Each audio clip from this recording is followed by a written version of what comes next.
এমনই বসে ধান তো পেকে গেছে, কাটার দরকার। ধান মানানে হয়ে যাচ্ছে, ধান কাটতে হবে বুঝেছিস? যা যাই দেখা দিন জন্মন পাস নাকি? আচ্ছা দেখতে যাচ্ছি। তুই যাই। ধান কাটা সিজন চলে আইলো, কেউ জন্মার কিনতে আসছে না। বসে থাকি, কেউ আসে নাকি দেখি। তোমরা কি জন নাকি? দেখে কি মনে হচ্ছে? কে তো মনে হচ্ছে তোমরা তো মেয়ে লোক দেখতে গেছো। নাকি ধান কাটবা নাকি? ধান কাটা ধরে তো বসে রয়েছি। আগো তা আমার এক কাটা ধান কাটতে হবে না? এক কাটা ওই তো কয়টা জন নিবা? 10-12 জন লাগবে না? তা তোমরা 4 জনে চলো। যাবো তো আগে তো টাকা পয়সা ঠিক করে নেওয়া যাক। আগো কত করে নিবা?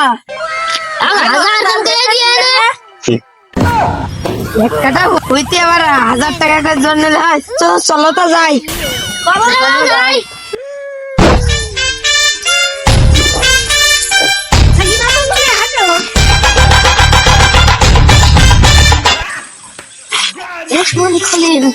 বেশিরা কথা থাকে গৃহস্থ ফিরে পড়ে আচ্ছা কোনোদিন দেখা হয়।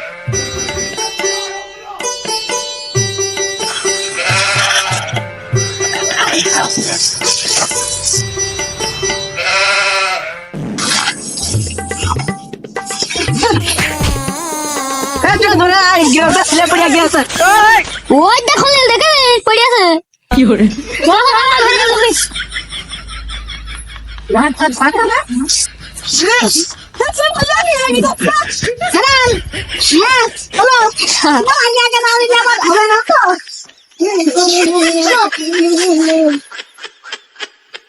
দেখো এই বই এক কাটাই 1000 টাকা দিয়া গেল তো। 1000 টাকা মানে কাটাও তো আগে পরে দেখা যাবে। বলে ভাইটা ভাবলাম নিয়ে আসো, আপনার কাটলাম টাকা। আচ্ছা কথা আব্বা ওই দেখো জন দিকে দেখো কাটতে দিয়ে আসছি, তুমি ভাত টাত নিয়ে আসো আর আমি খেলা করতে চলে যাচ্ছি। যাবনি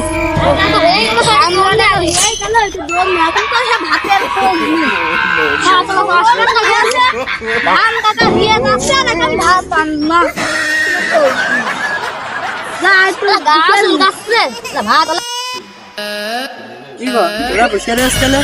ধান কাটা হয়ে গেছে, এক পায়ে ধান কেটে বসে রাখতে মানে ধান কেটে ধান কাটা তো পিঠা হিয়ে গেছে ভাত তো ভাত কই মানে এক কাটা ধান কাটতে আবার ভাত খাওয়া? 1000 টাকা জন, 1000 টাকা দেওয়া লাগবে 4 জনের, এক কাটা ভুইটার ভাত খাবা? হ্যাঁ 1000 মানে তুমি বললে 4 জন 6000 দিবা, এখন আবার উল্টো কথা কাটছো যে 1000 দিবা 4000 টাকা নিলে তো ধান বাড়িয়ে যাবো কি? ওরে সর্বনাশ, এরা সর্বনাশ করবেন তো। আবার এক কাটা ধান কাটতে আবার একজন 1000 করে টাকা নেবে, আবার ভাতই খাবে। তোমাকে ধান কাটা লাগবে না, কিনতে যাও তো। বাড়ি চলে যাবো না?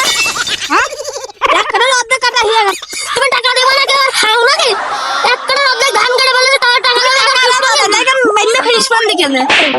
না গো, আমি তো তোমাকে টাকা মাকা দিতে গেলাম, তুমি পরে বাড়ি দাও, ধান কেটে হচ্ছে বাড়ি যাবো মানে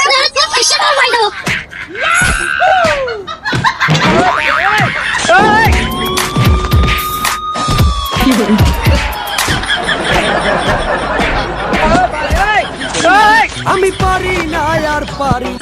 আমার যে মাইরে একদম শেষ করে ফেলেছে, উনি পারে আর কোনোদিন জমে না, জনে নেবো না। দিন পরে আমি একাই ধান কাটবো, কোনদিন পাল। No.